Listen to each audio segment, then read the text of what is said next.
I'm Rick Reynolds of the Intellivision Aries podcast, and you're watching Papa Pete, the Old Guy Gamer.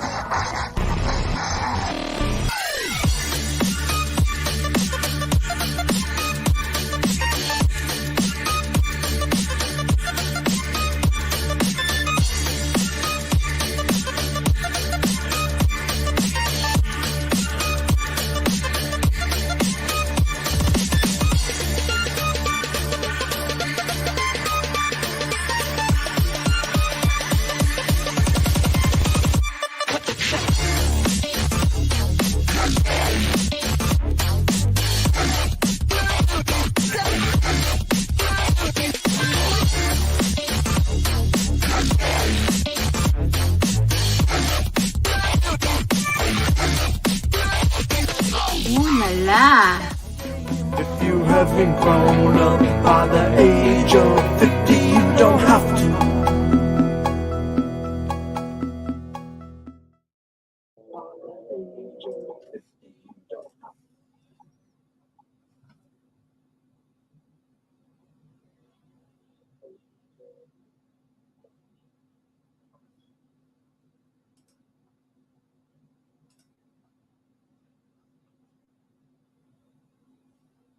Can you?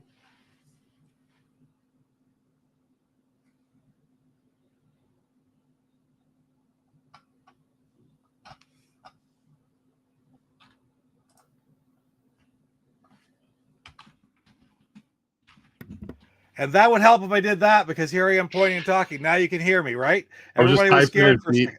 I do that every week. You know, I turn off my microphone because I'm afraid that it's going to give me feedback when I do it back. Then I forget to turn it back on. But anyway, I'll start all over again since it's only 30 seconds. Welcome, everybody. Very happy to have Eduardo Mello with us today from Opcode Games to share everything, all the news about. I'll get a little bit of feedback there to get all the news about their ventures into Colecovision. They've done Colecovision Homebrew programming for 20 years now, right, Eduardo? And they're just soon getting into the Intellivision Homebrew World. So very interesting. Thank you for being here, Eduardo. Hi, Papa Pete. Thank you. It's great to be here. Right on. Somebody somewhere there's feedback. Or is anybody got? It's Ed. It's Ed. If I mute him, it goes away. Okay, Ed. Could you? I think you have your. Just turn your volume down on everything but your headphones. So it'll be good. It's Ed. If I mute him, it goes away. It's probably the YouTube page you have open, I bet. That's my guess. It might be. Oh, wait a minute. Let's see if I have. You've got a lot of people here tonight. Yes, it's going great. Benville, Kurt, Junebug. All right, yep. I'm just going up through that. Right on. Good to see everybody. Here. Yep, Benville, Kurt, Junebug's here. Thank you, Junebug, for being here. Kurt Bradshaw, member of the Coco crew. Pierre Garreau. Can you, Ed, can you? There you go. And it worked. It worked. Absolutely, it worked. Yeah. All right. Sorry about that. No worries. It happens all the time. Well, hey, I left my mic off when I started again. I mean, I've done that 10 times now, at least in the last 6 months. So, c'est la vie, yeah. We aren't professionals. We're just guys trying to have fun and talk about video games, right? PJ Smith, good to see you, PJ. Right on. And the one knows Saboteur. Now, do you remember Saboteur, Ed? Saboteur was who did the recording for me when we were at your booth at Portland Retro Gaming. He is from Portland. Okay. So that's Saboteur. I had met Saboteur for the first time while I was out there that day, I think, or maybe the day before. Hasselhoff, right on. Good to see you. Good to see you, Don. And wow, active chat. That is freaking awesome. Craig Finstad, good to see you. I was muted and I'm not anymore because, you know, that's just what I do. I screw up every time, but we'll try to get the rest of the night good. Who did I miss? Jeff? Did you get Michael Doherty? Oh, I did not get Michael, and it changed just as I hit. Hey, Kurt. Michael Doherty. I was talking to Michael earlier too. He that's just on chats on Facebook, and he had some questions for you. I told him to make sure that we didn't forget to ask you those questions when the time comes. So that's awesome. I'm glad you're here, Mike. Right on. So, yeah. So let's talk, Ed, about some of your history with video games. Like we were saying a little briefly there at the beginning. For somebody to be programming and creating video games for these systems, you have to have a back history and a real love of them, like I would say. So when did you start? Like, what's your earliest memories of video games, and what's gotten you to where you are today? Okay, so let me think. Oh, I remember playing. I mean, I'm from Brazil. First of all, that's important. Right That's important, right? Yes, absolutely, So, it is. I remember playing some kind of Pong type games in the 70s. Okay, But I don't, I was a kid. I loved the idea of playing those, but I don't think they're especially, important at that point for me. Okay, yeah, understood. So I think I started really getting into video games around 1982, and that was the year before we actually or officially got home consoles in Brazil. So we're late in Brazil. Officially got home consoles in 1983. Three consoles: the Odyssey 2, I think around April or something. The Atari 2600 in October, if I remember, and the Intellivision in December that year. Right. But I started paying attention, I think the year 82, the year before that, because before getting into video games, I was really, really, really into movies. I mean, I'm still into movies, but that was my biggest passion as a hobby thing. And at that point, because I was so into movies, I started buying, all sort of magazines and newspaper and whatever that I could find that had something, with any content about movies. And then I started buying this magazine here. So it's not Playboy. It's called Video News. Okay. In Portuguese? In Portuguese, yes. Yeah. Yes. So it was published in Brazil, and I think it was the very first magazine covering home video in Brazil. But in addition to home video, it was also covering microcomputers or home computers, video games, and stereo systems, whatever. So that's through those magazines. That's how I found out about home consoles, because before that, they are not in my my radar. But in '83, I got a new friend at school, and his family was really, really wealthy. Yeah. And I think his father had a couple of business here in the US, so he was traveling back and forth all the time. And of course, he was buying and bringing back to Brazil all sort of cool stuff, like, for example, VHRs and video games. And we became friends very quickly because he was also into movies. But after that first connection, he invited me to his place, and that was the first time I played home console. What was that? Which one? He had at that time he had Atari and Colecovision, which was amazing. And Coleco at that time, you just said you couldn't get it in Brazil. That had to be brought in by somebody like his father, right? Yes, exactly. We never officially got ColecoVision in Brazil. There were plans, as far as I know. In fact, this very issue of this magazine talks about that. CBS was going to, was planning to release ColecoVision there, but it never happened. But anyways, I mean, that's how I got into video games. And in December that year for Christmas, I got my Atari 2600. So after that, from then on. Yeah, yes. You know what? Yeah, it doesn't matter where in the world you were. Like somebody gets the Christmas television or or Atari or whatever. Like everybody remembers their first game, and it's usually they always will love it. I don't know of many people really who say, "Oh yeah, I got one in whatever for Christmas," and then but I don't play it anymore because I don't care about it anymore. Most people just tend to. I talk to especially. I mean, tend to love it, remember it like that. I gotta ask you, what movies like?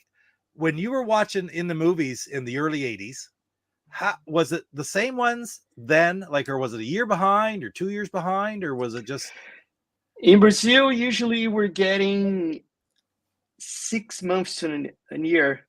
okay? That's not late. bad. No, Canada almost got that. Yeah, but the truth is, I was very unusual kid. I guess I'm still unusual person. Aren't we all? Yeah. That I was, of course, I was into things like, for example, Star Wars and kind of stuff. But I was also into artsy movies, which was not typical. Like what? Probably for my age, to the point where before video games, my dream was to start a movie club. Okay. I was trying to convince my father to get me a 16 millimeter projector for that. Oh, that's cool. Yeah. Right on. Like you said, you liked arts movies. Like what? Like what kind? Like I was liked really all kinds of movies back then too. Yeah, I mean, I was really into movies that were coming out at that point. Very unusual stuff. For example, let me think. I can't remember anything right now, but I was doing this sort of archive where getting all the getting all the newspapers and get all the stuff about movies and put into folders and okay, what I used to do, this will be around 1980, 82. Okay, those years. I would the paper would come and the newspaper, of course, there was no internet, right? So there was always a page or advertisements for the movies playing in the paper. Mm-hmm. And on Saturdays they were usually big. Or if I'm in just about 100 miles from Bangor, Maine, the Bangor paper would have different ones of big pages. I cut out those stupid things and paste them in a book. And I had books like that of all these newspaper clippings from movie posters in them. I wish I still had them. I don't. But that's it didn't matter. I knew what different movies were. I knew every friggin' movie going at that time. Oh yeah, me too. Yes. That's cool. That's cool. Yeah, so interesting.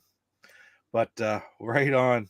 So when did you come to the States? You grew up you were the 80s, you were in Brazil. Yes. I moved here in late 2006. Okay, yeah. Yeah. And I got a job here. Right on. So I came and I'm still here. I'm sitting now. So now I don't think I'm going back. Did you start are you the founder of Opcode? Yes, I am. And if you ask me, if your next question is when did I start Opcode Games? Yeah. It's a hard question to answer because I would blurry. say no, it's not blurry.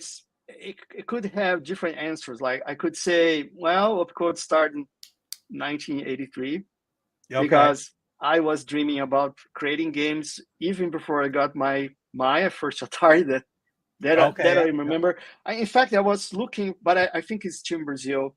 I had some drawings for game ideas that I had, but I couldn't find here, so probably still in Brazil.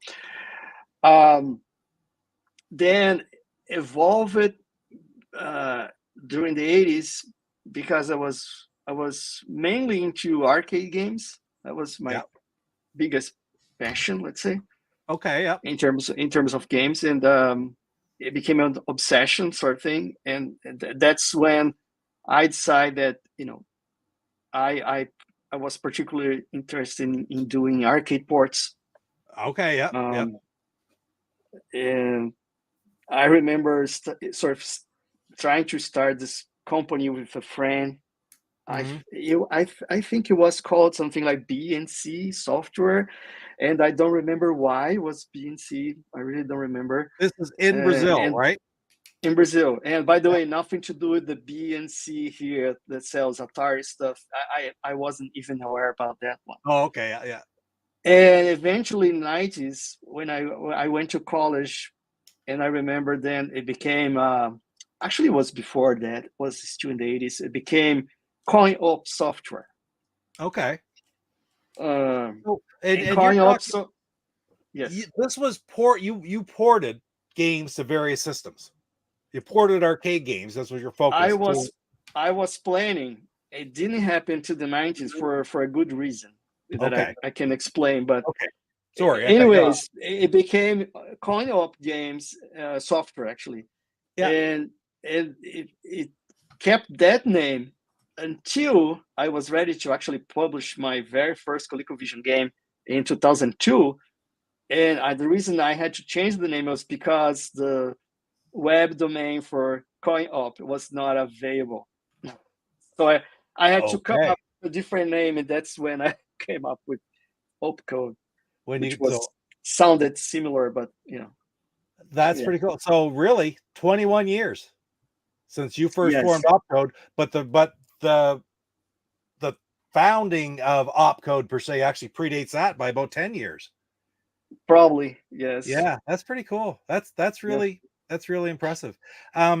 You said you wanted to create games, and you talked about what, but I want to do arcade. You weren't looking to create your own arcade games. You were looking to more technical aspect of it, correct? That's sort of what I'm getting. No. What I mean by that is I was really interested into porting arcade games, not creating arcade games. Right. Okay. That's what I'm getting. Yeah. That was my obsession. That was an obsession that I had even before I got my Atari, because I remember clearly, and I have some of that stuff here to prove that when I got my Atari, I was obsessed with arcade ports, and I basically was only buying arcade ports for Atari. So I bought a lot of games, and they're all arcade ports. Because that was your main interest. Yeah, I mean, in retrospect, that's funny because I also thought that a lot of original games for the Atari were also amazing. Like, for example, I don't know, Pitfall or Enduro or River Raid. But even so, for some reason I had this thing with arcade ports. So. I'll put Salvador's. Have you ever heard of that game right there? Now, we've talked about this game quite a bit. I'm not all that familiar with it, but you might just be the person that can bring Arcade Bagman to a television. Jeff, what is it again? We talk about it all the time, but I've never played it. I know Salvatore's mentioned it several times. I know he really likes it, but there you go. So he's always looking for somebody to bring Arcade Bagman to the television. So you could take a look sometime on YouTube and see what Bagman's all about. See if it's a title you want to do down the road, Ed. I know. No, I know that. I know the game. It's you know the game? Yeah, I know the game. Oh, right on. Quick question. This is a quick question, a little aside, but we'll go to it anyway. What is your favorite Intellivision sports game? Sports game? Probably soccer. There you go. Because it's your favorite sport too, right?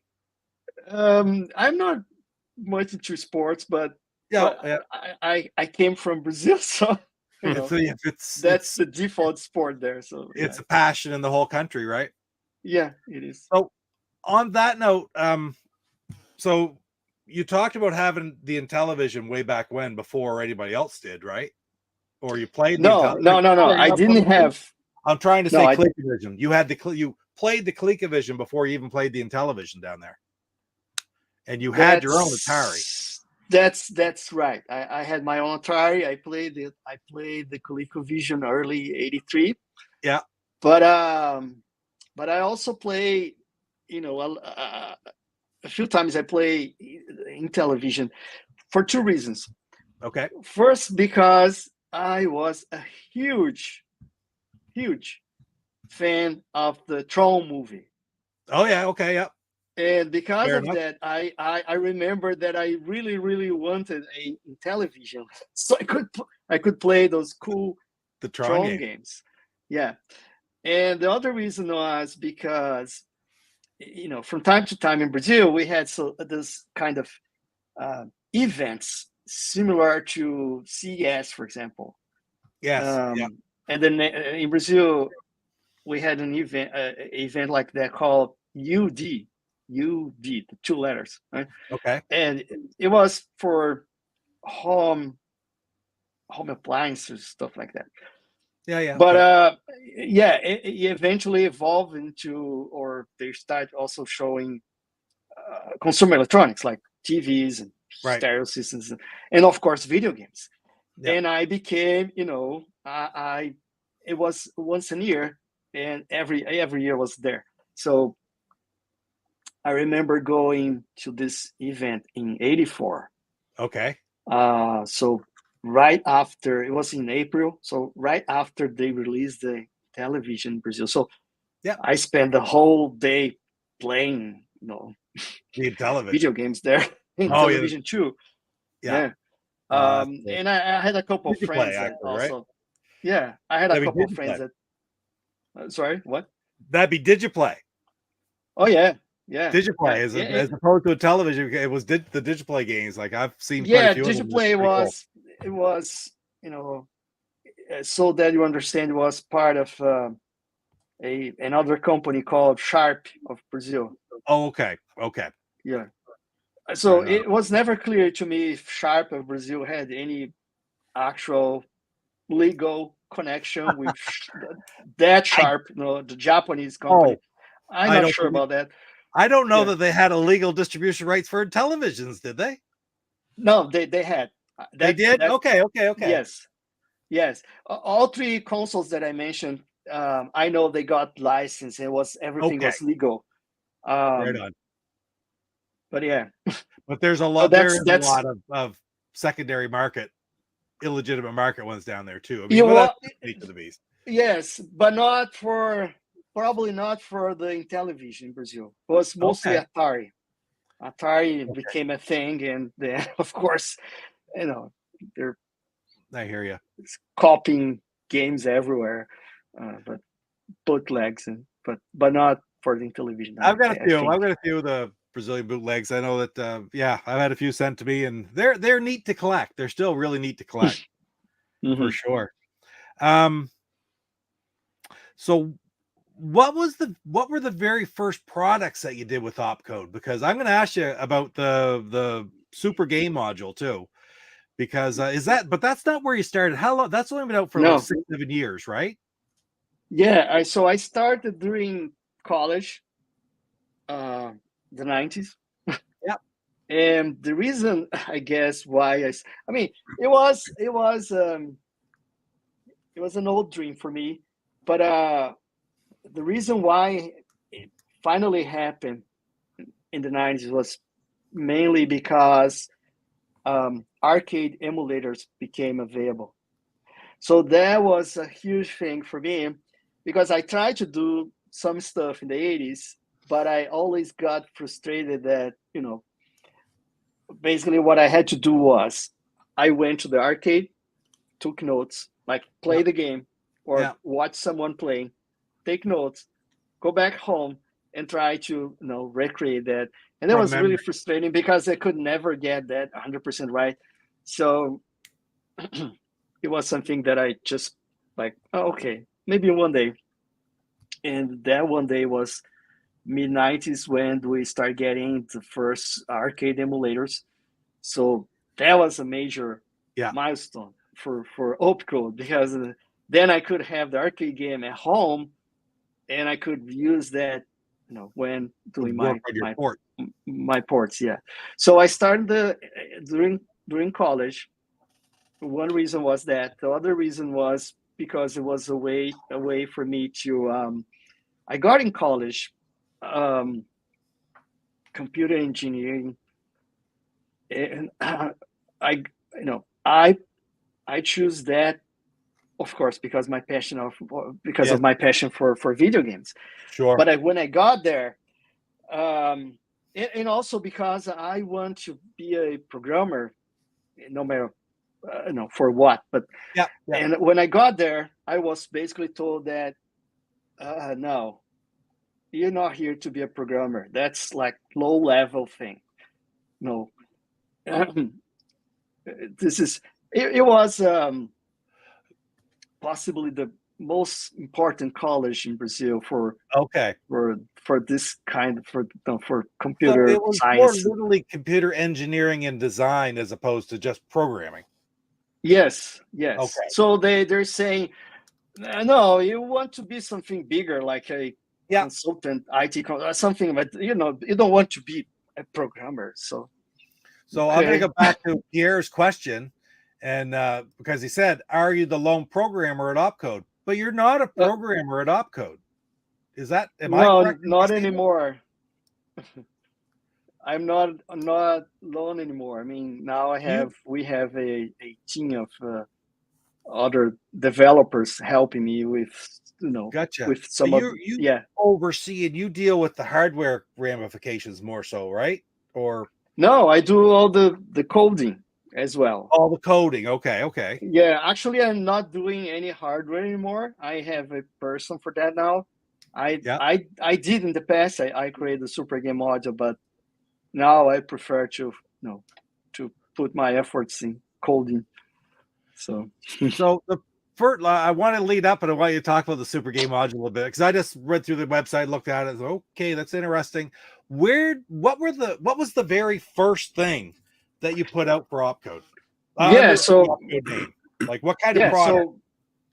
So going back to what I was telling you, so I was still in college and I decided to do okay, and now we have arcade emulators. And I'm very frustrated because I cannot be a programmer. So I'm going to do this as a hobby, right? And that's when I actually started what we could call Opcode, right? And I started working on my first game. And my first game was Space Invaders for the Colecovision. Now, I had a goal from the very start that I want to port three games that I thought were very important, very special, and I want to port those 3 games: Space Invaders, Pac-Man, and Donkey Kong. But what happened was when I started working on Space Invaders, and once I decided that I was going to do that for the Colecovision because that was not the original plan. It became. For me, it became sort of, wait a minute, maybe, Space Invaders, it's an old game, even for the ColecoVision. So I don't think that would be something that, they would have released back in the day.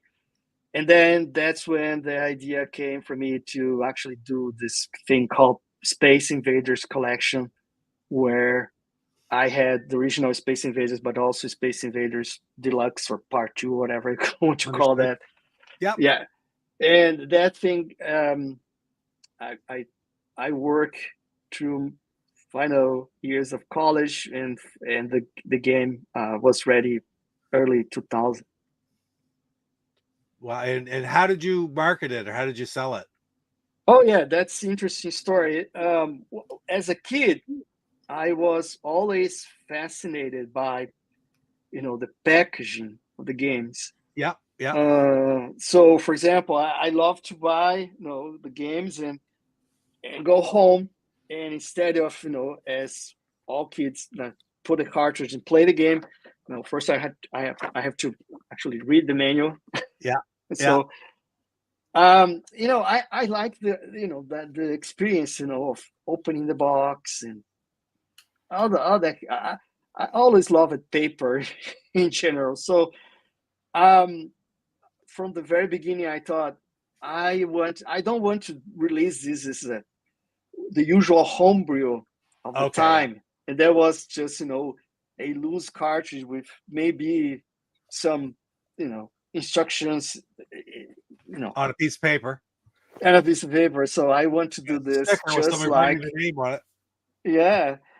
I want to sort of create the most authentic experience as possible in terms of the packaging. And in a way, the fact that I was still in Brazil at that point, that helped a lot. Yeah. Because the exchange rate for the US dollar versus the Brazilian money at the time was very favorable. So it was cheap for me to produce this kind of stuff. So what I did was I found a printer that, a real printer with, doing offset printing. And, I got boxes. Yep. I got manuals. But I want more. So the next step was the cartridge case. So I remember that back at that time, everybody was basically was buying a bunch of old games, right? Disassembling those games and using the recycling the case. And I decided to actually produce an injection tooling instead of that. So I could produce brand new cartridges and also, the idea for me destroying cartridges, I never liked that. Yeah. So I know what you mean. The very first release was like that. I mean, we had professional boxes, professional printed manuals, a brand new cartridge plastic case, plastic shell, and I think maybe that was a big thing at that point, because I don't think anyone in the Atari era scene was sort of doing the same at that point. That is freaking cool. Really. I mean, for you to be conscientious of that, because you're sitting there saying, I like the experience of opening the manuals and opening the box stuff. And it's like, you're preaching to the choir, brother. I think that's what a lot of people who are here, like following things like this channel and look around me. I have these games everywhere, right? Because I just love them. And we all sort of feel the same way about them. So it's one of the, I think myself, with some of these homebrew games that are out, and I call them homebrew because it's just terminology. There's nothing homebrew about them per se. But man, I mean, that's what draws people to so many of them, is the quality. And I did notice, and you showed me while I was down there, you guys have really evolved. Your packaging has really evolved over the years, right? Yeah. You have boxes there. Yeah. So we started with, sort of, let's say, regular paper boxes. Yes. That was back in 2002. But in 2016, that's when what happened was, from 2002 to 2016, I got married, then I got divorced, then I got married again. Yeah. and my wife now, she's a graphic designer. Okay. Yeah. So during the time between my divorce and get married again, I sort of pause Opcode, and when I decide to restart the thing, she started helping me, and that's when we decide to actually improve things a bit using her knowledge. So then we upgrade to those boxes here, those hard case boxes that we use to this day. Let me, I'm going to make you full screen so you can show off that box. Okay, you hold on here. Yeah. There. It's too bad. I think my camera is not the best, but well, it looks. Maybe you can see here. Yeah. So it has this UV thing here. Yeah. And the background is actually silver, real metal silver. Okay. Yeah. So this is the back, and it opens, book style, just like Intellivision boxes. And your manual just sits on top there. Let's say, does it have like a magnetic clip or something in it? It has, a magnetic closure. Yeah. And those are manuals we have. Oh wow! They also evolve, and now we use a super nice printer that we found that it has this very glossy, that's beautiful, very, very high quality paper. Yeah. So I'm looking forward to that. Like, cause I love that quality. It's hard. It's challenging to find the right printers and such, is it not? Like, once you have it, you sort of want to keep it. But oh yeah, we have been using the same printer since 2016. Oh, is that right? Yeah. But the whole time since you've been in the U.S. Yes. Yeah, right on. Before that, I was printing in Brazil, but yeah. Now, I gotta ask you, because you did ColecoVision now, which was sort of your past. You started off with Space Invaders, Donkey Kong, Pac-Man were the ones you wanted to do. You explained that because they're the most important games.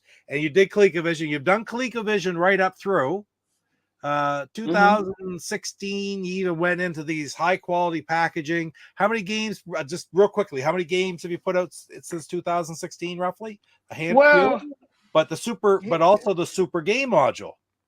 Yeah, so let's talk about the Super Game module first. Yes, I think it came first, so it makes sense. Okay.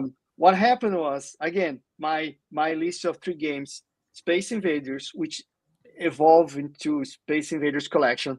Right. Then I moved to Pac-Man, and I was like, okay, but I did a collection before, so maybe I should do a collection again, and then became Pac-Man Collection, which has Pac-Man and Miss Pac-Man. And next was going to be, Donkey Kong. But the problem with Donkey Kong was the original arcade has 4K of main CPU memory. Okay. And because of the way they're doing ports and I try to reproduce as close as possible the arcade gameplay. And what happens is, if you have less memory to work with, you have to sacrifice stuff, right? It's just natural. So I start thinking, oh man, ColecoVision has only 1K. And then it occurred to me that the ColecoVision has this very nice expansion port. Yeah. Right. Yeah. So once I start checking the expansion port, it's that expansion port is just amazing, because you can do a lot of cool stuff there. Not just increase the memory, but you can, for example, replace the video chip if you want. You can replace the sound chip if you want. You can, even change the system memory map. It's just unbelievable. Yeah, it's unbelievable. So I thought, maybe I could add, extra RAM memory to the expansion port, and then I can have the Donkey Kong. That's perfect. Now you may ask me, oh, wait a minute, but it wouldn't be easier to add RAM memory to the cartridge, for example, instead of creating an external expansion device? And the problem is, the expansion port is amazing, but on the other hand, the cartridge port is it's limited. It's very poor. Yeah, very, very limited. So I know that Intellivision is much better. Okay, good. So you don't have the lines that you need to increase the memory or put some RAM inside the cartridges. Gotcha. I mean, you could do that, but you create a lot of problems. So I thought it was just easier, and that's how the idea for the Super Game module, started. And from there, I created a bunch of different prototypes, and I started getting ambitious and put more and more stuff inside the Super Game module. Yeah. And the problem is, there was the whole thing was taking years. It was never ready. So we got to the point where, you know what? Let's get rid of almost everything and just keep the RAM memory. And you can keep another sound chip. That's okay. That's simple. Fine. Yeah. And and that's how we had the Super Game module. Now the final thing was we didn't have a case, right? Okay, and the expansion port is a little complicated because it's not as simple as designing, for example, a cartridge. Right. The connector it's has a lot of details there. Yeah. And you need to have the perfect the perfect fit. Yeah. Yeah. So it was not easy. Then someone pointed out about a device for the Colecovision. Okay. There was a sort of molding or something, a small device, and I thought that the case for that thing was just perfect. Oh, okay.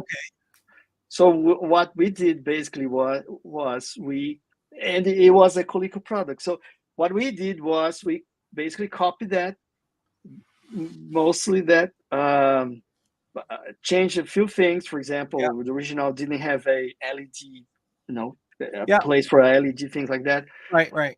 And other thing that happened during that time was I got in touch with this person that was the owner of the Colecovision trademark. Oh, okay. Yep. And yeah, it's a long story.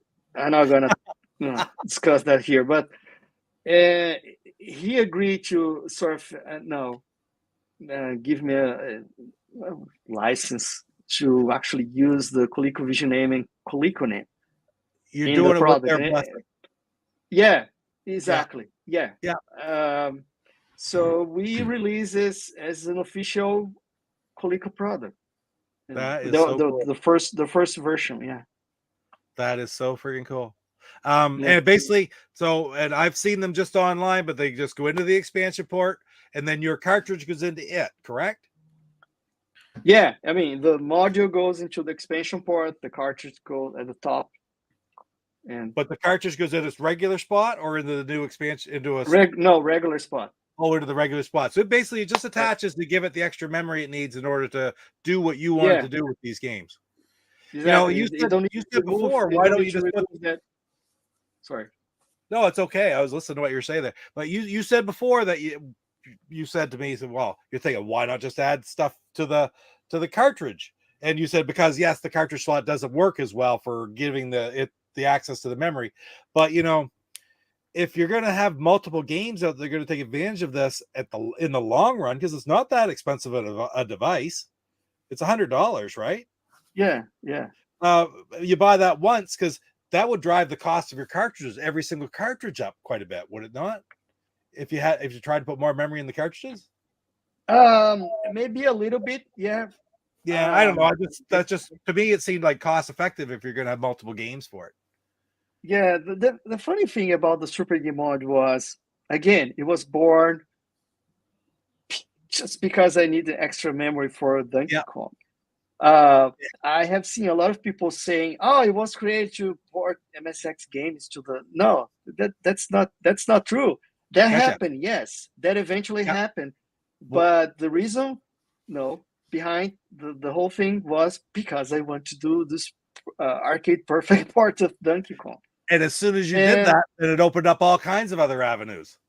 Yeah, and now the funny thing was, because I was busy designing the hardware at that time. Yeah. And when we're ready to actually to manufacture the device, other ColecoVision publishers, they got interested in supporting the device. And I was the only programmer available, I guess, at that point that knew the hardware. So I agreed to do some games for them. And because of that, Donkey Kong got delayed. Okay. I put Donkey Kong aside and say, okay, let me finish the hardware.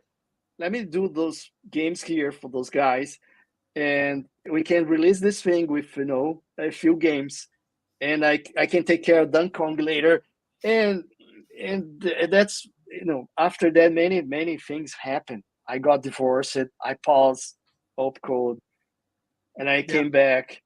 and I was always almost ready to release the thing, and something happened, and then we got the chip shortage because of the pandemic. Life gets in the way. It's finally out now. So when did you actually release the Super Game Module? In 2012. So it's 10 years old now. Oh, okay. But you were talking about it got delayed because of the pandemic. No, I mean the game, not the Super Game Module. Donkey Kong itself. Donkey Kong, yeah. Yes. Okay, fair enough. Yeah, and yes, that was clear. I misinterpreted it. Yeah. Yeah. So you said Donkey Kong come out in this year. I saw it. You had it there, right? You had it at Portland. Yeah. Of course, I was fixated on the Intellivision stuff. Yeah. I mean, the game was done like years ago, but yeah, it was officially released this year. So how many games are out now? Not just from yourselves, because now obviously you just told us that other homebrew producers or other secondary market producers are creating games to take advantage of the Super Game Module. How many different games have been released for it? Probably more than 100. Oh, really? Yeah, but the thing is, most of them probably are out of stock now. Some of them I know that you can still get the ROMs, but some probably not. The thing is, if you ask me, and I think that was one of your questions, how many games I have Opcode has released so far? Right. The truth is not many, because, and I don't think I have discussed that publicly before, because Opcode was for me always a hobby thing, a side thing, right? That I was doing my free times. But what happened was, early this year, it became my full-time job. Right on. Yeah. So it's I find it sort of a little ironic that I got into video games in 1983. Yes. And probably I was dreaming about doing games for a living, and it took me 40 years actually to make that happen. I think you just gave us in a roundabout way the answer to my next question. Oh, okay. And my next question, after talking about the Super Game Module and the Colecovision stuff, is why did you pick now to decide to branch out into Intellivision? Yes, that's the main reason. I mean, it was always part of my plan. Yeah. And I have the archive of my old CoinOp software website, right, from the 90s, to prove that, where I had pages for the ColecoVision, Intellivision, Atari 2600. So it was always my desire to publish games for all three systems. Yeah. But because it was a hobby, and that never happened, I just didn't have the time. And I had a couple of chances in the past to enter the Intellivision thing. Yeah. I just couldn't because I didn't have time. I didn't have any free time. So, but now I think it's the perfect time. And other things happen as well that help it in that decision. For example, we got a first. Let's go back just a little bit. Sure. Yeah. Because now it is the full-time thing. Yeah. We have to move from this, let's say, informal thing that was a hobby to a more formal business. Understood.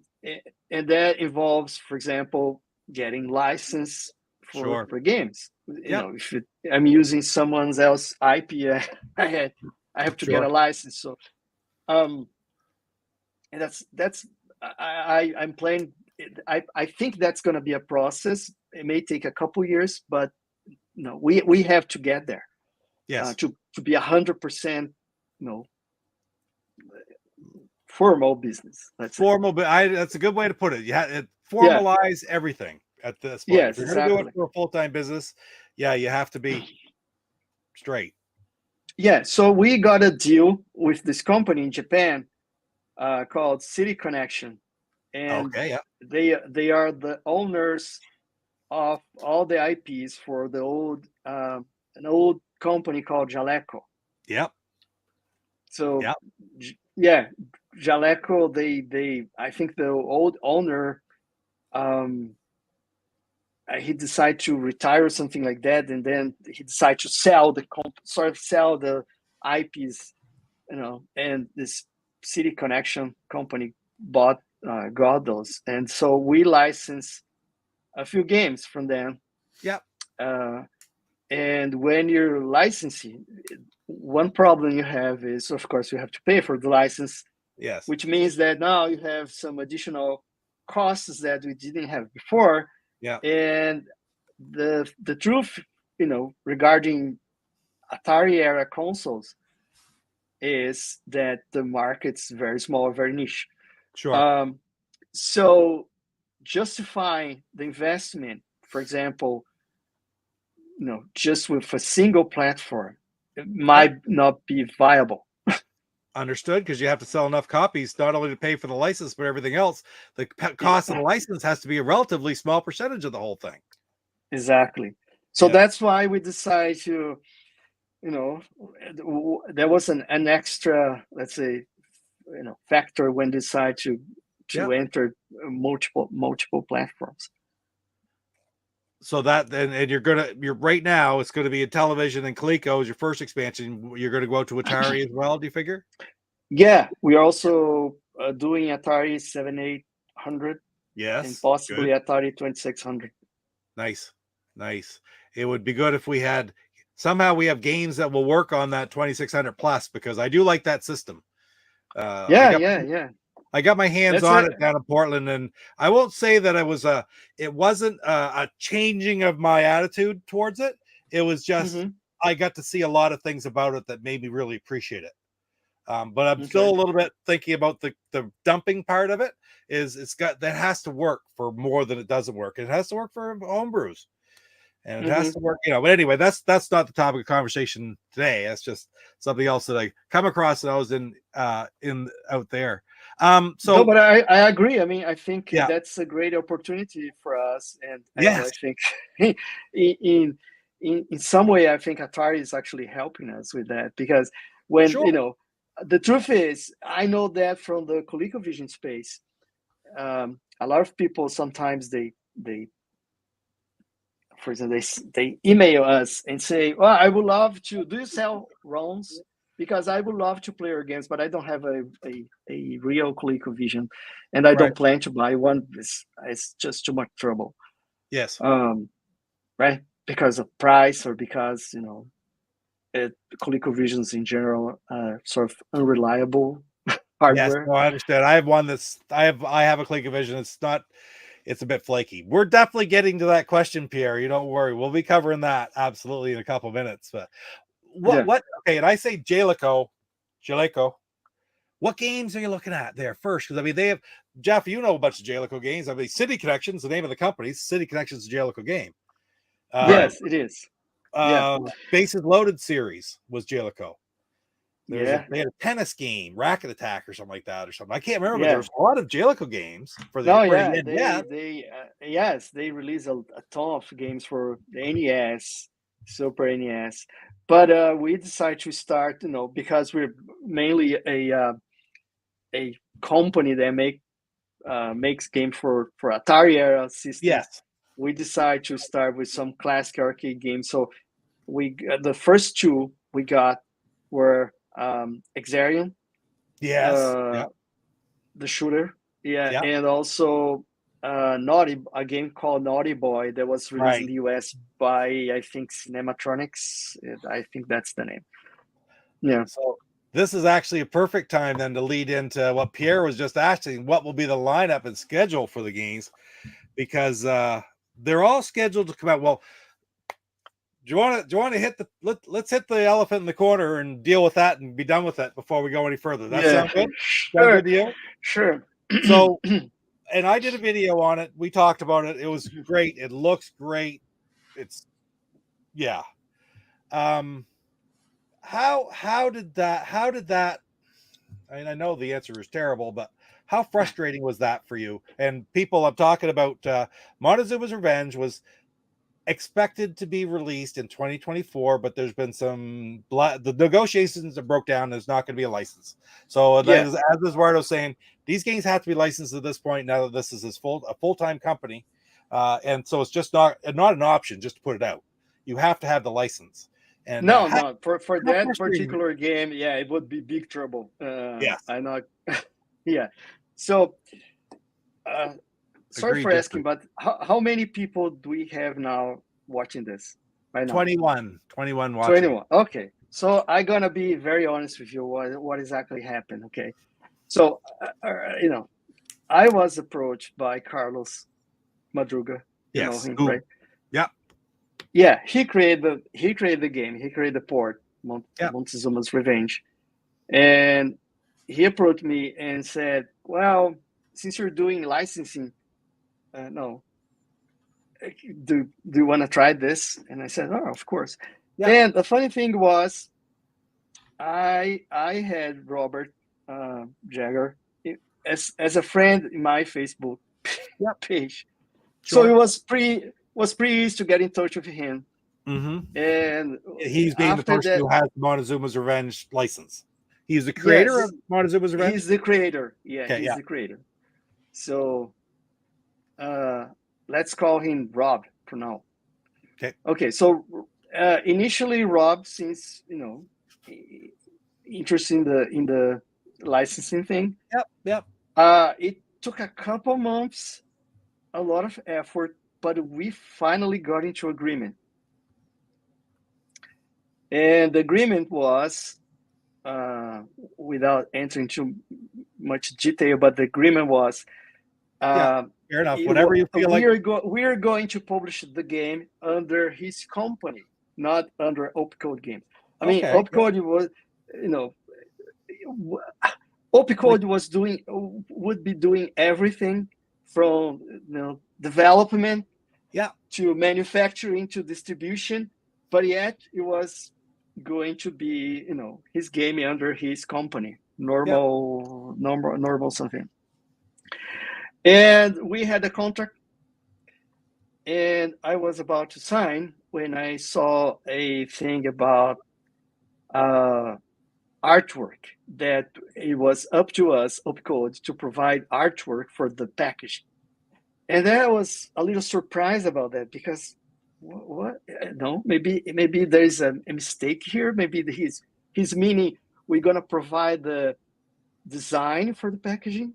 So I sent him an email, just to discuss that. So what exactly do you mean about artwork? And he said, "Well, I mean, artwork. You have to provide artwork."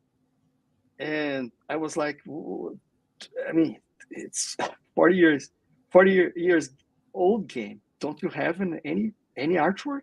Yeah. No, I don't. I have a logo, but I don't have artwork. Okay, fine. But I'm gonna have to find an illustrator, and we are gonna have to renegotiate the budget, because I assume that he had some sort of artwork there that you could use. Yeah, makes sense. And then what happened at that point was, he was really rude. I'm not gonna, of course, discuss exactly what happened, but and I was so disappointed that I discussed that with Carlos, and I said, I cannot work with this guy. I'm sorry. Yeah.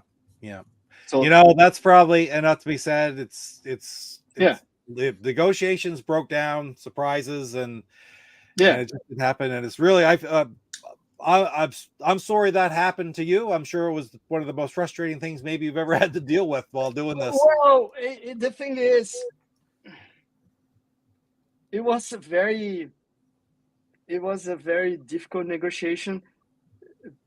When my experience so far with licensing is, sometimes you don't even get a reply, an answer, a response, right?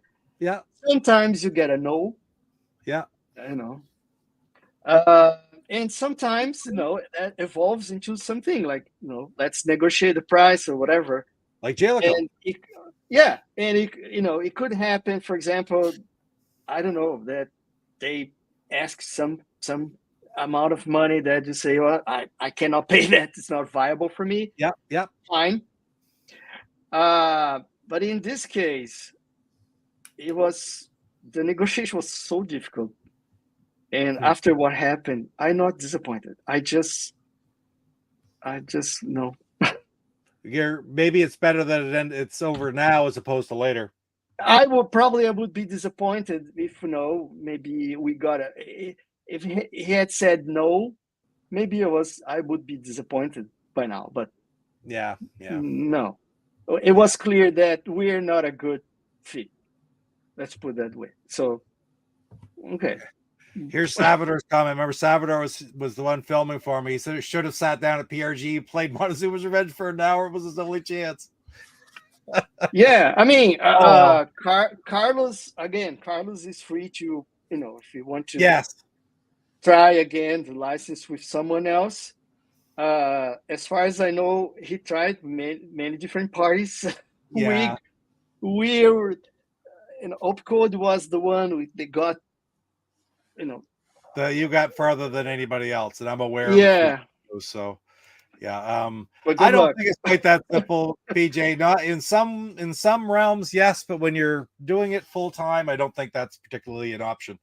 Just call it something else and let her go, because not when it's that similar to it. Sorry, what's the question again? The question is, can't you just call it something else and roll it out? That's up to Carlos. Yeah, but again, I got involved in it. Yeah. Because in my negotiations with Carlos, for some of the games, yeah, I was sort of trying to help him because he was helping me. Sure. So I said, "Oh, okay, let's try to do this." And the truth is, if we had got the license, I was also planning, of course, to use that for other systems as well, if possible. Sure. But that, anyways. It's a game that would transition to pretty much any system you wanted to put it out for, frankly, because everybody's heard of it, right? Yeah. Here's a question from Mike Doherty. When will we learn more about your 7800 plans? How far in the future are you looking at that? Hopefully very soon. We have we're gonna do first-hand information here.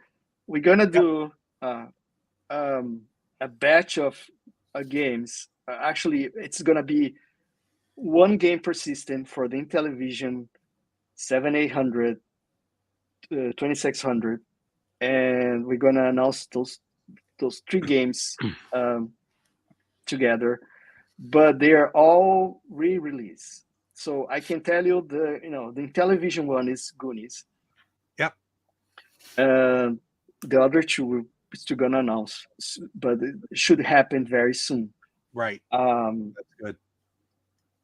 Yeah. Well, let's get into the actual Intellivision titles. We talked a little bit about the one that's not coming out. Okay, put that in the back burner. We'll talk about the ones that are coming out. Let's start with Exerion, because that's an interesting name. Exerion, Exerion, right? Is this the shooter? Yes. Yes. Yeah, it's a shooter. Yes. Did I ever publish? Did I have a video up, Jeff? I had the video, and I was going to try to download it so I could play it right now, but it wouldn't let me do it because it's a movie file and not an MP4. But it's I played it while I was there, Saboteur filming. I'm not sure if I posted that as a short or not, but I do have some video of that. I don't remember seeing it. Okay, tell us about that. Have you heard of it? It's one of the Jalico games. Tell us about that one, Ed. Who, if it's okay, who programmed it and it's licensed? Oh, yeah, Jalico. That's one of the games we're doing with Carlos. So he actually doing the Intellivision version, and we have another guy working on the 2600 version. And we hope eventually you also get the 7800 version. And of course, I'm gonna do the Colecovision also eventually. Yeah. But it's a shooter. I'm not sure here in the US, but at least in Brazil, it was quite a popular game. And so, you have this space. Yes. I hadn't heard of it. Had you heard of it, Jeff? Yes, only because a new version came out for it on the Switch. They redid all the graphics. Oh yes, yeah. But the original arcade game, it's really unique. It's like the backgrounds are almost like a pop-up. As it scrolls, you've got like this I don't know, the background is in different sections. It's almost like cut out. It's really cool looking. I mean, it's a sort of very unique. Primitive. Yeah, it's a sort of primitive. It looks like a primitive axle, right? Yes. With this sort of warping effect in the background. So it was interesting. Like I picked it up and played it, and the video unfortunately is kind of blurry when I did it. It just wouldn't focus on it right. And first thing I did was start to move, and you have inertia. But that's first I think it was crash. And I crashed again, then I started to get the gist of it, and I started to get the feel, and it had a really neat feel trying to steer around the screen. Yes. So within a minute I could do it pretty good, but. Yes, I think that the two main things about Exarium are, the first one is what you said, the inertia. It might, take a while to get used to that, but once you do, it's actually really nice. But the second thing is your the options you have as weapons. So I have two weapons, and we have a regular shot that's slow, but it's unlimited, and you have a fast one, very fast one, like a machine gun thing, but that's limited, and you get a fast shot every time you hit an enemy. So there is a very cool thing that you have to kind of use some strategy to actually where exactly you're going to use your fast shots. I remember playing that. Listen, I thought of it. I have the video here that I can show. It's a very quick little video. It's less than a minute, 57 seconds. I am going to show it right here because it does show quite a bit of the gameplay. Salvatore, thank you again for helping with this, buddy. So I'm just going to put it on and I'll play it, and I'll hopefully be able to hear it, but it's not that important. We're going to get to see the game anyway. Oh, Exarium, right? That's what it's called? Exarium. It's the company that's got the license for the Jailco games. That's awesome. Shooter. Oh, yeah, okay. It does focus in a moment here, but it's a good start. I always start these games immediately by dying. Not sure it's focused. Right on. Okay. Well, I'll tell you, it's going to take some practice because it's got a real neat, it's got inertia. There we go.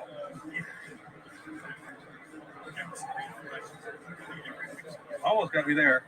Oh, what's this?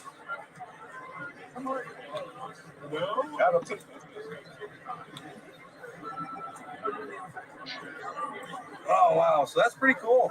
I like that one pretty good. Can we get one more to try? Perfect. So there's a little bit of Exarium, guys, that to show you. It's going to be neat because is that what you meant? Like it's almost like it's coming up for the background and flipping over the background as it scrolls. Yeah. The arcade hardware is very advanced for its time. It uses a lot of different tile plans.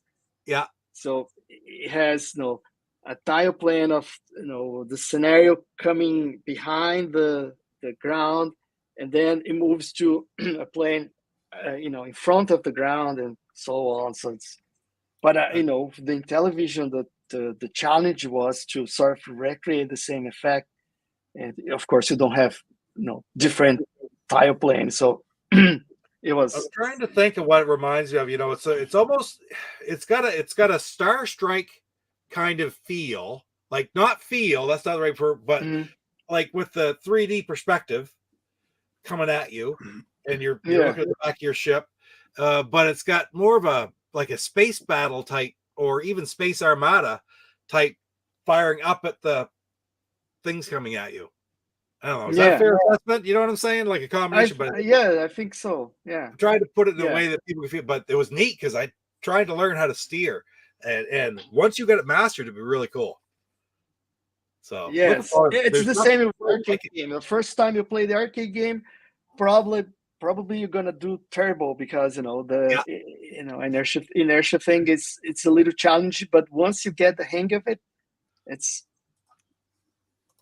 so a bit of demon attack for sure, Benvril. Absolutely. Yes. I was thinking the same thing with some of the enemies. They looked a little demon attacky.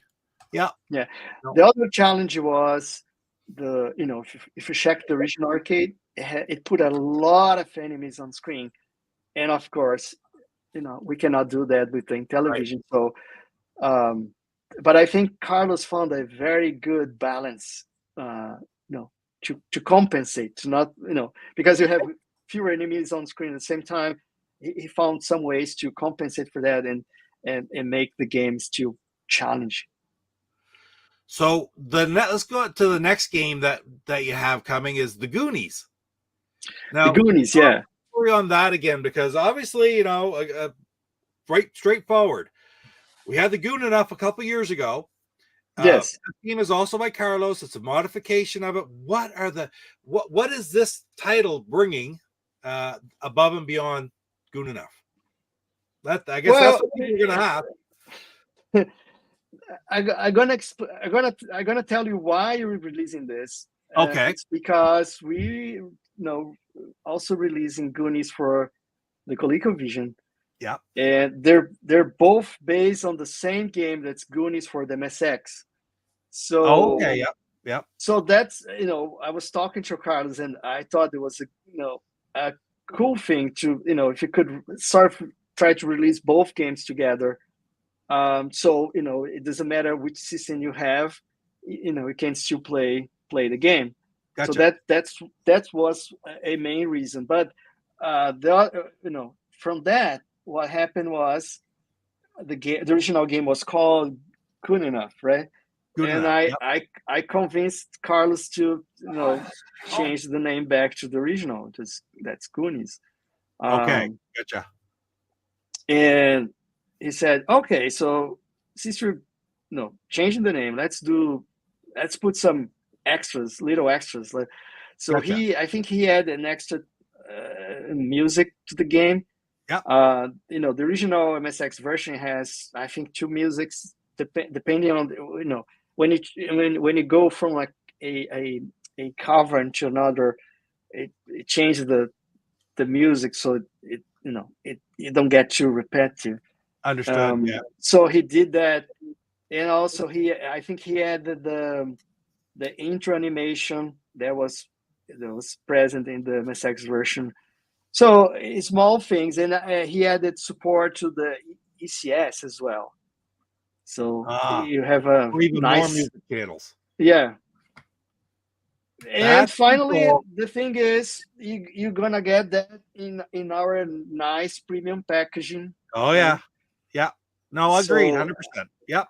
Yeah, I like that. I showed some of the boxes here, but those are ColecoVision boxes. They're silver, and the plan for Intellivision is for the Intellivision box to be more like gold. I like that. That's good. I love that with the Parker Brothers boxes too. I mean, but it's a great differential. What color are your what are you going to do for the 7800? Do you know yet?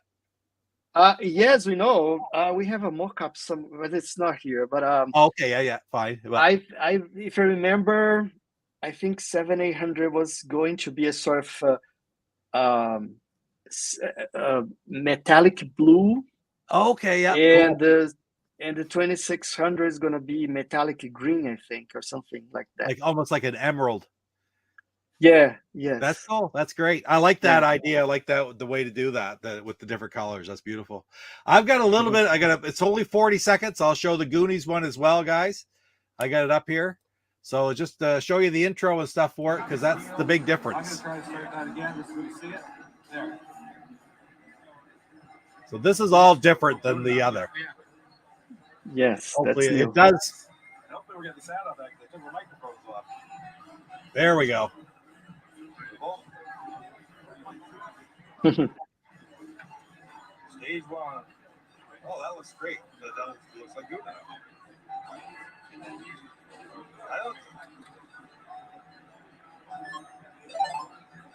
Nice. But it was a very smooth playing game, Ed. That's pretty cool. That's really cool. Yeah, he did a awesome job with that one. Absolutely. Yeah. All right. So I've seen Xerion, which looks really freaking cool. It's going to be a great shooter. I could tell it. Like, it's going to be a little bit of very unique type of game. We got the Goonies, which I love the Goonies games, period. Tell me about, because you already said Naughty Boy is another Jalico release. Yes. And Ballista Avenue. Let's talk about those two, because those two you didn't have demos at PRGE, so they're obviously going to be released later, are they? Yes, they're coming later, but hopefully, early, still early 2024. So Naughty Boy, again, yes, it's based on a Jaleco game, arcade game. Yeah. Where you're this boy that throws. The game officially says rocks, but for me, it looks more like bombs. Oh yeah. And you have this play field with sort of ghosts and goblins and all other kind of monsters.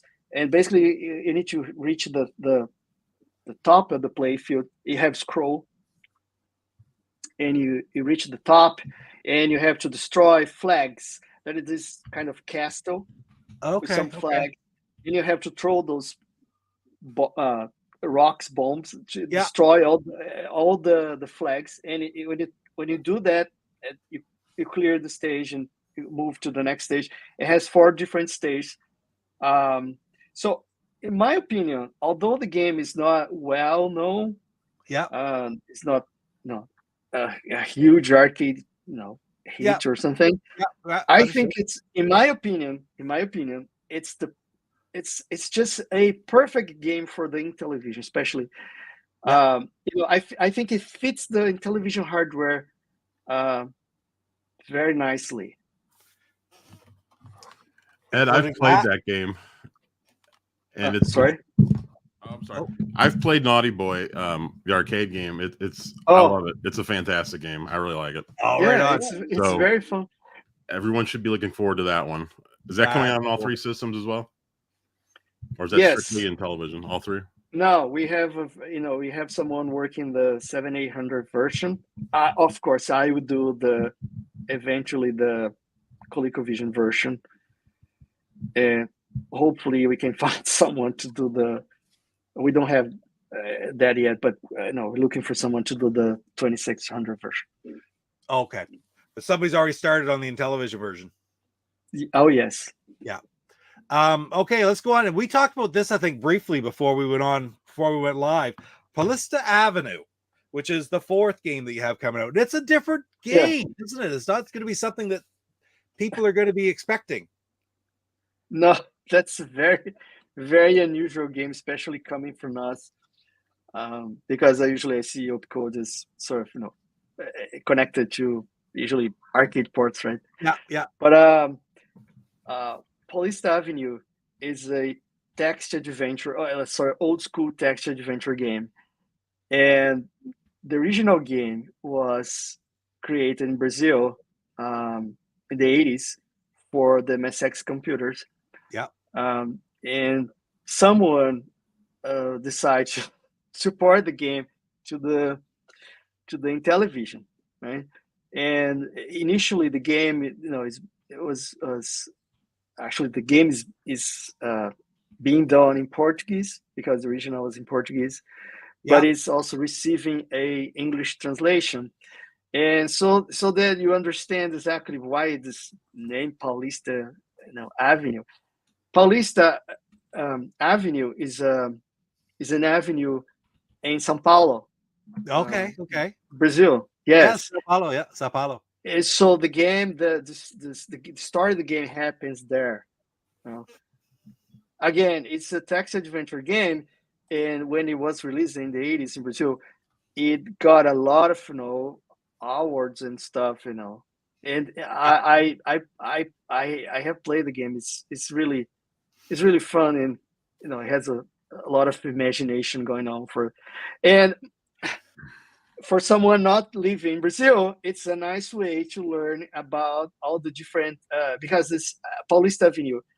It's a very special place in São Paulo because it has a lot of important things there, like a very important modern art museum. Landmarks and such. MASP, yeah. Yes, a lot of important landmarks. So we're planning to create a map to to put in the box where you can learn all this. So this is reminding me of something right off, like not in style of but just in the style. Like I just did a video yesterday on Oregon Bound, which is the old. Wasn't it pretty much a text adventure back in the day, Jeff? Oregon Trail. Yeah. Sounds like a similar story. You're gonna have the graphical cutscenes and interfaces and stuff all mixed in with the television version of this, right? Yeah. That's cool. It's not the old school like Zork text adventure where you have to actually type stuff and you have a menu, so it's That I think that's great. I think those are fun. And again, nobody's doing them. Yeah. That is too cool. Well, that's 4 games now. I sort of alluded to this, but I didn't say it right off. But Xerion and Goonies, you expect to have those released in early 2024, correct? Early 2024? Yes. Yeah. So I think I mentioned earlier that we are doing a first run of games for Intellivision 7800, 2600, which is all going to be basically re-release. So we're going to release those first, and then for the Intellivision, that means Goonies, and then they're going to release a second wave, third wave, and so on. So I know that Xerion should be in the second wave, and I think that Paulista Avenue should be the third wave, and then Naughty Boy. Then Naughty Boy, the next wave. Okay, so you're gonna have one game per, like there's gonna be a game for each system released in a wave, and then the next one and the next one, and it's gonna be, you just said. Yeah, well, not necessarily we're gonna, every time it's gonna be like that. We're gonna have a game for each system, but it's kind of the goal, right? It's kind of that would be the goal. It may or may not happen that way. Yes. Mm-hmm. Yeah. Right on. Well, that's great. We'll get some questions for the chat, guys. Did we miss any? Do you have any notes or anything, Jeff? Questions that we missed from way back? I don't know of any. Luke has a question here though, just about CollectorVision, because they released Good Enough. Are they? No, it's gonna be. Maybe their stuff's all done. I don't know, because.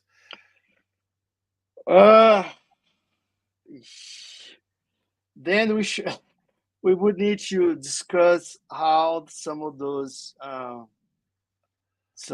deals are made. Okay.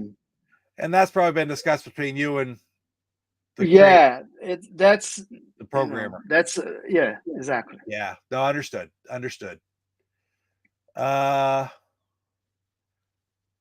Here they're talking. There's Jeff actually, because everybody's in there discussing about say Jalico again. Everybody pronounces it different. Ed. Jaleco. Yeah, Jaleco. I think this in Japanese, Jareko. Mike Hayes is bringing up that there was a Williams game similar to Xerion. Maybe the name was Blaster. I don't know that one. I don't know that either. No, I'm not familiar with that. Well, that's right on. I was just listening to the Jalico commercial because I wanted to see how to pronounce it, and the voiceover guy says Jalico. I've pronounced it Jalico my whole life. I've been pronouncing it wrong the whole time, so it's just Jalico. I'm pretty sure it's not Jalico. Right? Yeah, as I said, it's how you were Japanese. Saying it. Yeah, I know that because that's how you write that. I have a book here about that, but they say Jareco. Jareco, because they don't. Everything's going to be pronounced different in different parts of the world. So, yeah, is it what's right, what's wrong? I don't know. I guess the person who originally created it is the one who actually has ultimate say, and they're who knows who that is now. So I'm quite happy with that. Okay, let's see. Do you have an Opcode newsletter? It must be yes, we have. We have actually. First of all, no, yes, we don't. Our website is down right now. We are working with a company to get the website done as soon as possible. But we have a newsletter. Now I'm not sure what's the best way to put the link here. I can try. If you type it in, it may go. Oh, can you even type it in? If you send it to me in Messenger, and I can put it in. All right. But I think we're gonna have to do that after because I have to access a different computer. Sorry, I am using my wife's computer here. I am a Mac user. I don't have Chrome. So right on. Yeah, I'm trying to remove that. There. So is there a way? I know you have a Facebook page. Right? Yeah. So we have a newsletter. Okay. Yeah. And we have a club. So what is this club? Yes, we call it. I read that the other day. So yes, please talk about that club. Yeah. So we call the Super Game Club, and it's sort of you get a membership. You're gonna receive a member welcome kit that includes your membership card and a welcome letter and also a printed magazine. So it's a sort of old school, video game club. And also, you also get some discounts in new games and things like that. However, right now the club is more Colecovision focused. So we're trying to figure out a way to how to, now that we are gonna cover other systems, how to include everybody. So we're not sure yet if we're gonna have a separate club or if we're gonna integrate everybody in the same club. That's being decided. But off that, to say that we have on Facebook, we have a page for club members, and I post there almost every day, telling what even about Intellivision. I have been posting there. So I don't know, in case someone may want to join. I think I did look, because you have a site just for your club members. Then you have your regular site too in Facebook. Yeah. Okay. Yeah.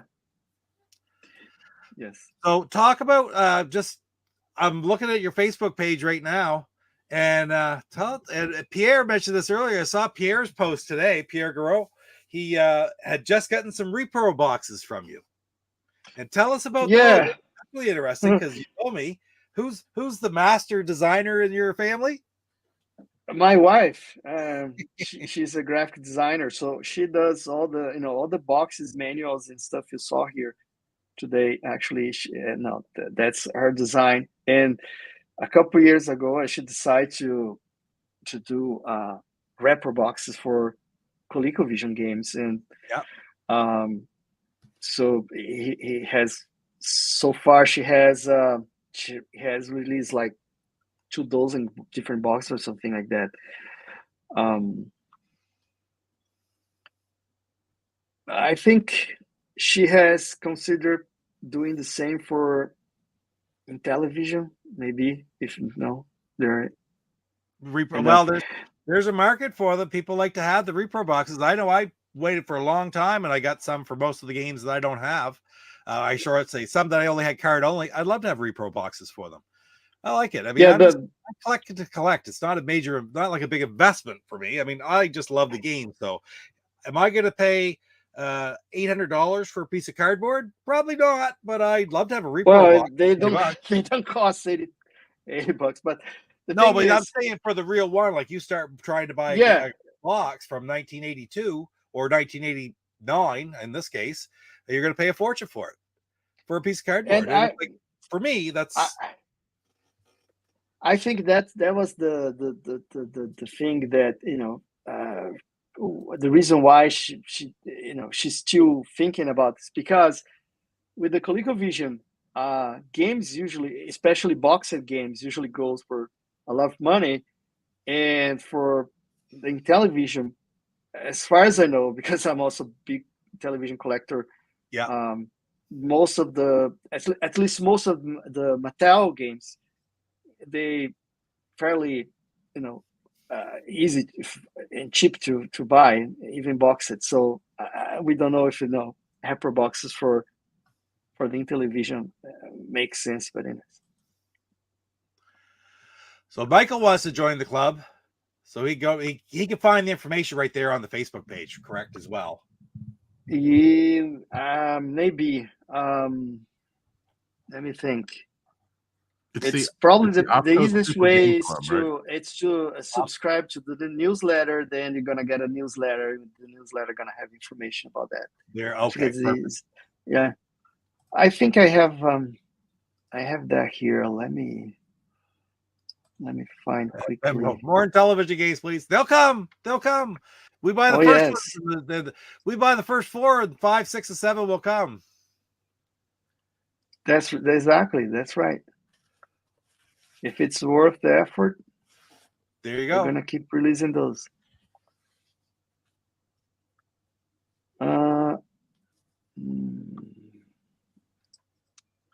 What did you say, Jeff? You said it's the Super Pro. It's on there too. I found it yesterday. Yeah, it's called the Opcode Super Game Club, right? Yes. Okay. Super I just went there and submitted a request to join. Oh, okay. But you have to join the membership to be able to have access to that, correct? Exactly. Yeah. It has to be a member. I'm looking for the newsletter. Oh, wait a minute. I think I know what it is. Newsletter. Okay. Join general newsletter. Here's the link. So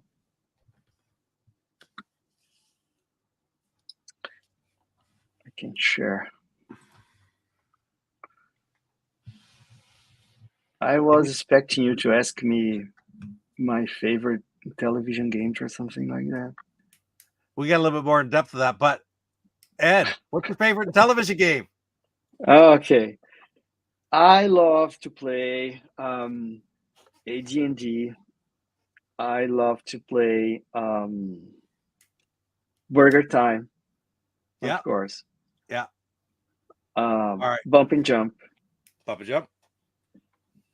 And especially, I have a thing for Shark. And Shark was when they released in television in Brazil, the first commercial, the highlight was Shark. Yeah. Perhaps because it was the graphically the most advanced game they had or something like that. So I remember seeing that and being amazed, like, oh my God, it's like, it looks amazing. So, but I love the game. I think it's a simple game, but it's a great idea. Yep, it is for sure. Okay, I gotta ask, Burger Time's in this hand, AD&D's in this hand. Which one's just a little bit above the other? AD&D. Me too. I was really surprised. I was really surprised when the Intellivisionaries did their polls that had everybody send in their top 10 lists. When all was said and done, Burger Time beat out AD&D overall as the number one game by most people. Yeah, I was kind of surprised that. I thought it would be AD&D as well. AD&D was second, but Burger Time came out ahead of it. I was really I said I love arcade ports, but in this case, I think AD&D is. It's because it's a different game every time you play. I find that so much fun to play. Yeah, I do too. And I still like the fact that you can pick up a game in 10 minutes, have a game and be done like this. If you have 10 minutes, I like that. I don't want to play Listen, I've been caught in the trap and played 150 hours too, but to pick up Skyrim and play it for like a year, sometimes I just want to play 10 minutes, and it's fun. I'll do it again later. I agree. Michael says Diner. Right. Oh, Diner's a great game too, Mike. So are you still looking for something to send me? Yeah, I got the link here. Oh, okay. For the newsletter. All right, finally got it. So perfect. I gonna send it here in our private chat. Oh, excellent. That's just how you can do it. Let me see. I gotta find the tab. There it is. And this is how you join the newsletter, correct? The newsletter, yes. I'm getting it, guys. I'm getting it. Here it comes. The second link that I posted was for the Opcode Super Games Club, which then you have to join by the membership in order to get into the club. But here is the thing for the newsletter right there. Should come up anytime. So there you go. And I'm going to check that out myself because I am not getting the newsletter and I want to. Hopefully that come out. That come out all right, Jeff? Can you see? Wait. Oh, wait. I'm sorry. I was on the private chat. Yeah, no, I just... Yeah, I see. Yeah. Now, is that clickable or in the YouTube screen? It might be clickable here. I cannot in StreamYard. All right, let me take a look at. I'm going to look to see. You guys, let us know if you could click on that and then get the link. Oh, you know what? It worked. No, that didn't open up for some reason in the chat, in the YouTube chat. It's clickable though. Let's see what it does.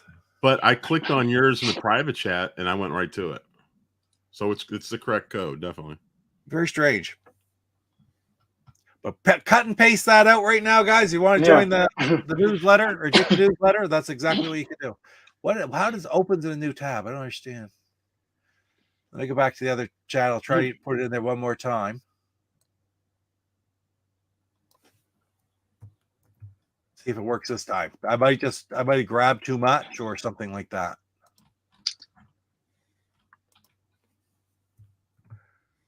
It did it again.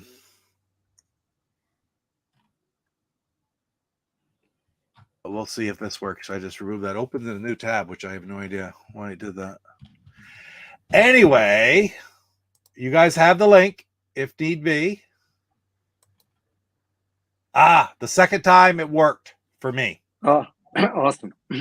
Yeah, that's great. So you just got to click on it in the YouTube chat. It will work for you. That chat will be back up even with the stream in replay later on. So anyway, Ed, thank you so much for joining Jeff and I here today and to fill us all in on your story and Opcode and the Colecovision, the Super Game Module, and the adventure into the world of Intellivision Homebrews and 7 800 too. So thank you. I think it's thank great. you for having me. Yeah. Oh, you bet. When their games are ready to come out, when you want to do something, we'll get them out there again so everybody can see them and get their orders in. Does that sound good? Awesome. Thank you. Yeah. Right on. Anyway, Jeff, thank you as always for being here and helping me with everything. I really appreciate it. Thanks for having me. Yeah. And guys, I'm going to let Ed go. That's it for tonight. I'll be back with some more videos later in the week. And I'll also be back streaming something next week. I don't know what we're going to stream yet. Might have another special guest or might have some games. I don't know. We'll figure it out when we get to it. Post the links as a pinned comment. I don't know how to do that. No, I don't want to do that. I don't put myself in a timeout. I don't even know how to do that. I will figure it out. Anyway, guys, you all have a great night, and we will see you in the next one. Go over to this, and we'll be right back, Ed. I'm Rick Reynolds of the Intellivision Aries podcast, and you're watching Papa Pete, the Old Guy Gamer.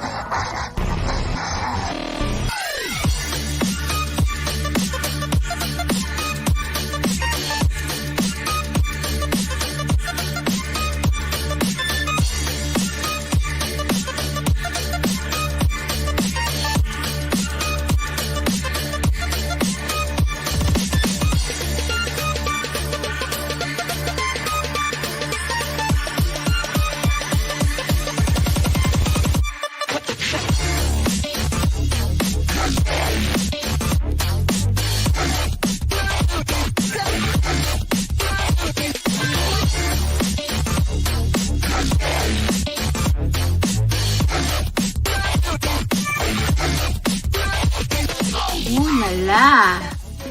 If you haven't grown up by the